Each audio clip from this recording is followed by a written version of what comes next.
It's wonderful to be here at Hollywood Bets Kenilworth for the final leg of the World Sports Betting Cape Racing Winter Series. Seen two legs already. Of course, we get to the Pocket Power Stakes later on, aptly named after the great horse trained by Mike Bass, who dead heated in the 2008 Hollywood Bets Durban July. Just a little bit of housekeeping. We all know about the Pocket Power Room here at Hollywood Bets Kenilworth. That will be opening in grand fashion come October. I trust that you'll all join us for the summer season. As for the winter season, great that we're here after all the rain in Cape Town over the past few weeks. And as for the 10 race card today, it really is a wonderful card. Hopefully we can steer you in the right direction. I'll be brief for the non-feature races. Race 1 on the card looks like Justin Snaith has a strong hand with number 10 Noonday Gun being the horse that they all need to beat. I think the first time number 3 Land of Heaven bears watching. The report is that he will come on with runs under the belt and over ground, but maybe the sticky going can help him be effective on his first run over 1200 meters. And also number 11 Speed Racer is coming along the right way. I think the winner will come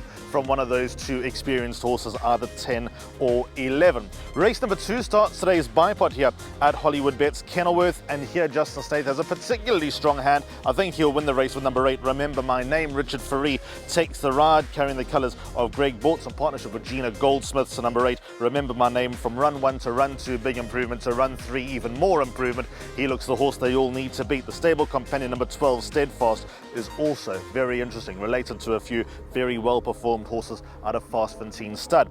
Race 3 starts today's Place Accumulator. I think it's a bit of a tricky race. It's a small field. Hopefully they don't fall into a trap of going a false pace. I have an inkling that number 8 Prometeur could be the one they all need to beat. I called his win on the 5th of April here at Hollywood Bets Kenilworth. Over 200 meters further, he went to the front, he dominated from the front, and maybe in sticky going, he'll be a hard horse to peg back. But if you look past him, and if you've probably spent too much time thinking the first leg of the Place Accumulator, you could overcomplicate things. So that might be a good opportunity to either gain ground in the bipod or Place Accumulator, or perhaps set out your stall. I'm going to set out my stall with just number 8 Prometeur, maybe including number 3 Future Term. Race 4, first leg of today's Pick 6. We've got the very, very good Bereave running in the opening leg of the Pick 6. This is the winter sprint over 1200 meters. Probably not as cup final. Adam Marcus's yard is backfiring again. Aldo de Meyer takes the ride, and I think number 4 Bereave is probably the best horse in the race, the horse that is the most reliable in the opening leg of the Pick 6. I have an inkling, by the way, that Barcelona is going to run nicely. I don't know if he can win, but I think he'll be in the first 4. Then on to the features, the listed Somerset 1200, race number 5 off at 5 past 2. A few scratchings here potentially opens the door for number 3 Baltic Secret to win in her second start, rather, drawn towards the outside. Richard Ferree took evasive action, went to the inside rail, was finishing off her race really well. I think this will be vital for all connections to get some black type, some bold black type under the belt, and I think number 3 Baltic Secret will be a very hard filly to beat. Race number 6, the listed Perfect Promise Sprint. I think this is slightly more complicated than the first juvenile feature. Number 1 Summer Lily caught the eye first time out. When she went down to the start, she went down with purpose. She looks like she's, quite mature for a 2-year-old that just had her first start. I expect her to come forward with that run under the belt. But it's interesting because I think number 2 October Morn's got something to her. I think that she's above average. She's a well-bred daughter of Trippy out of a famous Aventure farm, and that family obviously very prominent. Number 3 Siddeley, I don't think stayed 1400 meters last time. The testing conditions might count against her, but I think back to 1200 meters she also bears watching. And the way that Unconquerable Lady finishes her races over 1000 meters, I think maybe an extra furlong for her will also stand her in good stead. I'm a little bit weary about race number 6. I think there could be a result there. Race 7 is the listed World Sports Betting Stormsplay Stakes over 1800 meters, which is now open to the older company. I think one thing that we need to bear in mind when it comes to this World Sports Betting Cape Racing Winter Series is that the 3-year-olds still seem to hold a particularly strong hand. Is that not some food for thought in next week's Hollywood Bets Durban July, which I will talk about in a little bit more depth from the back of this. I won't give too much away, but don't forget you're 7 days away. With regard to race number 7, well, we saw on Thursday Andre Null's yard, which wasn't affected by inclement weather as badly as those at Milderton and Futura Park. Andre Null came to life on Thursday, so maybe this horse Young Love, who won the Winter Oaks over 2,400 meters exactly a year ago. How's that? That was the last time she won.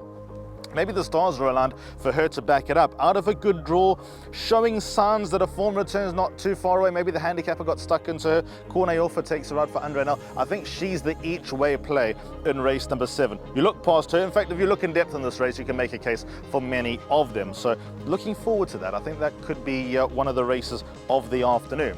Then onto the Grade 3 World Sports Betting Pocket Power Stakes over 1,950 metres. Guess who won this race last year?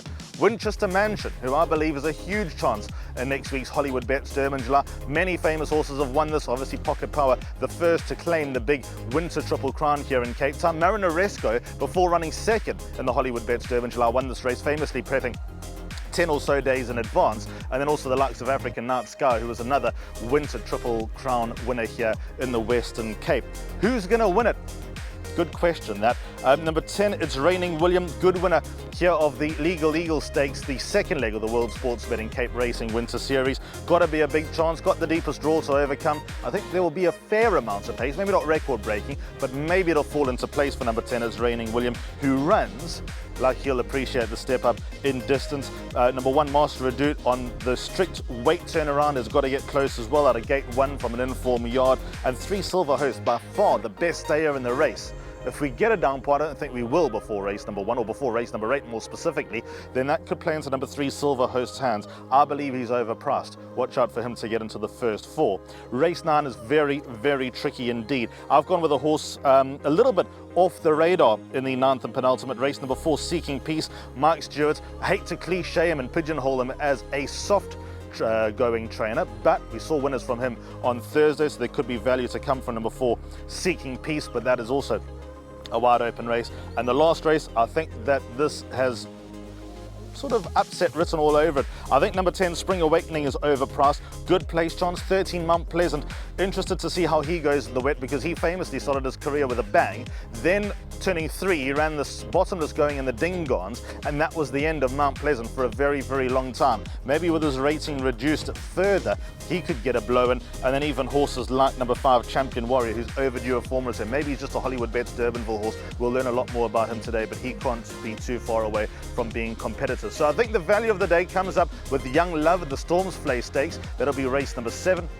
And then as for this time next week, well, we'll be building up to an absolute humdinger at Hollywood Bets Gravel with the Hollywood Bets Derby in July. Cannot wait to see you all there. It's going to be a wonderful occasion, the 127th running of Africa's most famous horse race. But as for today, the sun's out. We can't wait to get it all started.